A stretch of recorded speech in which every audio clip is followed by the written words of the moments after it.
গ্রেপ্তারের প্রভিশন আপনি ভালো জানেন। 18 তারিখ পর্যন্ত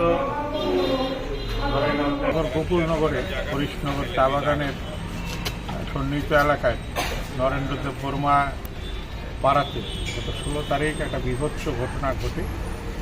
একজন বয়স্কা মহিলার উপর ডাইনি অপবাদ দিয়ে পাড়ার নির্দিষ্ট কিছু দুষ্কৃতকারী উদ্দেশ্যমূলকভাবে মহিলাকে প্রচণ্ড মারধর করে এবং তাকে বিবস্ত্র করে সেখানটায় আঘাত করা হয়। তার মাথা ফেটে যায় এবং শরীরের অন্যান্য অংশে বিভিন্ন জায়গায় আঘাত লাগে।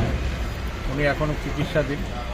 ওনার পরিবারের তরফে 18 তারিখ একটা এফআইআর দাখিল করা হয়েছিল। যেহেতু ওনাকে নিয়ে হাসপাতালে ব্যস্ত থাকতে হয়েছে, পরিবারের পক্ষ থেকে এখানটায় যথাযথ সময়ে ওরা এফআইআর দাখিল করতে পারে। এফআইআরে এটা উল্লেখও করে দিয়েছে এবং 18 তারিখ এই এফআইআর জমা করেছে।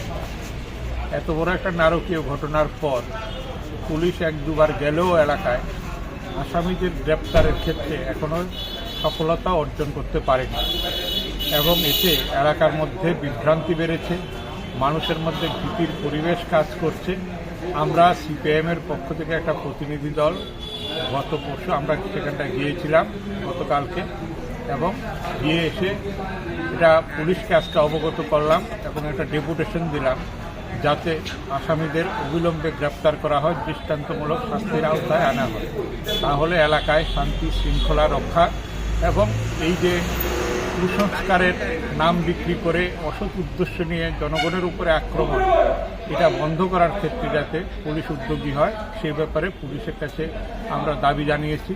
পুলিশ কর্তৃপক্ষ তরফে বিশালগড় থানার মাননীয় ভারপ্রাপ্ত আধিকারিক উনি আমাদেরকে আশ্বস্ত করেছেন যে এই ঘটনার সুষ্ঠু তদন্তক্রমে উনি এই বিষয়টার উপরে নজরদারি করে আসামিদের বিরুদ্ধে যথাযথ ব্যবস্থা গ্রহণের ক্ষেত্রে উনি ভূমিকা নেবেন।